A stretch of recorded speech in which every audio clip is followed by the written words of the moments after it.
என்றும் மக்களின் ஜனாதிபதி ஏபிஜே அப்துல் கலாமின் கனவை நினைவாக உழைக்கும் அனைவருக்கும் வணக்கம். கலாமையா கூறிய கருத்துக்களை கொண்டு ஒரு புனித நூலை உருவாக்கலாம். அதிலிருந்து சில பக்கங்களை மட்டும் கூறியிருப்பது உங்கள் பாசஞ்சனா. அப்பா அம்மா கிட்ட அடி வாங்காத குழந்தைகளே இல்லை. அது போலதான் கலாமையாவின் 10 வயதில் அடி வாங்கிய அனுபவம் அது. கலாமையாவின் தந்தை ஜெய்னு அலாவுதீன் ஊர் தலைவராக இருந்தார். அவரை காண நிறைய பேர் வருவார்கள். கலாமின் தந்தை வெளியே சென்ற சமயத்தில் பெரியவர் ஒருவர் பரிசு பொருட்களை கொண்டு வந்து கொடுத்தார். கலாமையா பொருட்களை வாங்கி வைத்து வீட்டு படிப்பை தொடர்ந்தார்.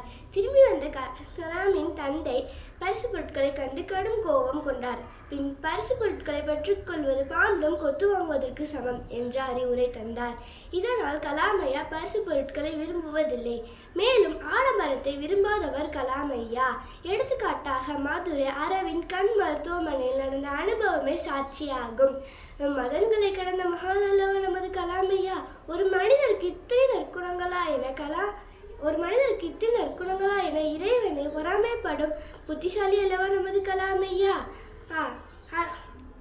ஆன்மீகத்தை பற்றி ஒரு கவிதை கூறியிருக்கிறார். அறிவுபூர்வமான ஜனங்கள் நிறைந்த குடிமக்கள் அமைப்பை உருவாக்க 3 விஷயங்கள் அவசியம். மதிப்பீடு அடிப்படையிலான கல்வி முறை, ஆன்மீகத்தை நோக்கி செல்லும் மாத வழிபாட்டு முறை, தேசத்தின் வளர்ச்சியடைய செய்யும் சமூக மாற்றங்கள் என்று தேசத்தின் வளர்ச்சிக்கு கூறியிருக்கிறார். ஒரு சலூன் கடையில் பல நடிகர்களின் புகைப்படமுடன் ஐயாவின் புகைப்படத்தை கண்டேன். ஐயாவின் புகைப்படம் எதற்கு என வினாவினேன். நடிகர்களின் புகைப்படம் தலைமுடியை திருத்தும், ஐயாவின் புகைப்படம் தலைவிதியை திருத்தும் என்றார். கலாமையா சொன்ன துன்பத்திற்கு துன்பம் கொடு என்ற வரிகள் பலரின் தலைவிதியை மாற்றியுள்ளது. உண்மையில் கலாமையாவின் புகைப்படம் முதல் காலடி தடம் வரை யாரோ ஒருவரின் என் வாழ்வில் முன்னேற்றம் அளிக்கிறது. ஈசல்கள் தன் ஒற்றை வாழ்நாளையும் வெளிச்சத்தை நோக்கி பயன்கிறது. அதுபோல் நாம் வாழ்நாள் முழுவதும் வெளிச்சத்தை நோக்கி பயணிக்க கலாமையா சொன்ன வரிகளே உதவும்.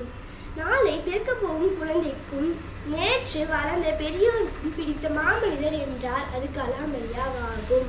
அவரை பற்றி பேச வாய்ப்பளித்தோருக்கும் நன்றி. அவரை பற்றி கேட்டறிந்த அனைவருக்கும் நன்றி.